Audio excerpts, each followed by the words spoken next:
आज या निमित्ताने मला सांगायचंय, इतक्या मोठ्या प्रमाणात आमच्या लाडक्या बहिणी या ठिकाणी उपस्थित आहेत. आपल्या लक्षात असेल, आम्ही जेव्हा लाडकी बहीण योजना सुरू केली त्यावेळी आमचे विरोधक कोर्टात गेले होते ही योजना बंद करा म्हणून. पण आम्ही कोर्टाला देखील सांगितलं की आमच्या बहिणींना आम्ही मदत करू इच्छितो, तर यांना का बरं या ठिकाणी त्रास होतो, आणि कोर्टानेही आम्हाला परवानगी दिली. आज लाडकी बहीण योजना आपण योग्य प्रकारे चालवतो आहोत. आणि कोणी काहीही अफवा पसरवली तरी लक्षात ठेवा, काहीही झालं तरी लाडकी बहीण योजना बंद होणार नाही, ती सुरूच राहील. माझ्या बहिणींना ते पैसे मिळतच राहतील. आता आपण प्रयत्न असा सुरू केलेला आहे की आमच्या या बहिणींना एकत्रित करून एक या लाडक्या बहिणींच्या माध्यमातून एक सहकारी संस्था तयार करायची आणि त्या सहकारी संस्थेच्या माध्यमातून आमच्या बहिणींना त्यांना जे पैसे मिळतात त्याच्यावर आधारित कर्ज द्यायचं आणि त्यातनं त्यांना उद्योजक म्हणून या ठिकाणी तयार करायचं, बचत गटांना त्या ठिकाणी मदत करायची. मला असं वाटतं की आमच्या मेघनाताईंनी त्याच्यामध्ये खूप आघाडी घेतलेली आहे.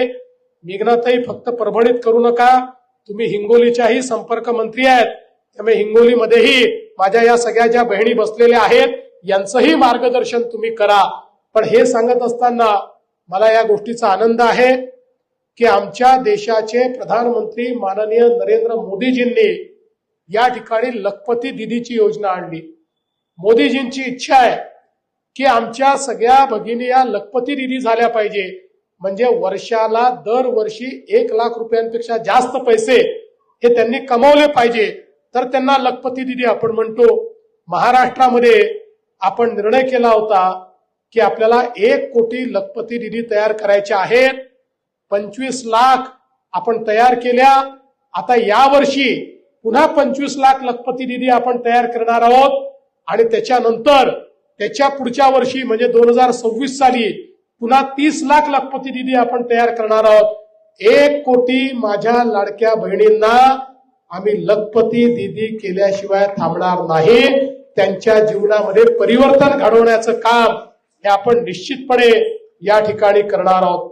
आज आपल्याला कल्पना आहे की अनेक आपल्या महिलांकरता वेगवेगळ्या प्रकारच्या योजना आपण या ठिकाणी आणल्या आणि देशाचे प्रधानमंत्री माननीय मोदीजींचं मत पक्का आहे की विकसित भारत जर तयार करायचा असेल तर आपल्याला भारताची 50% लोकसंख्या म्हणजे आमच्या ज्या महिला आहेत त्या महिलांना जोपर्यंत आम्ही सक्षम करणार नाही तोपर्यंत विकसित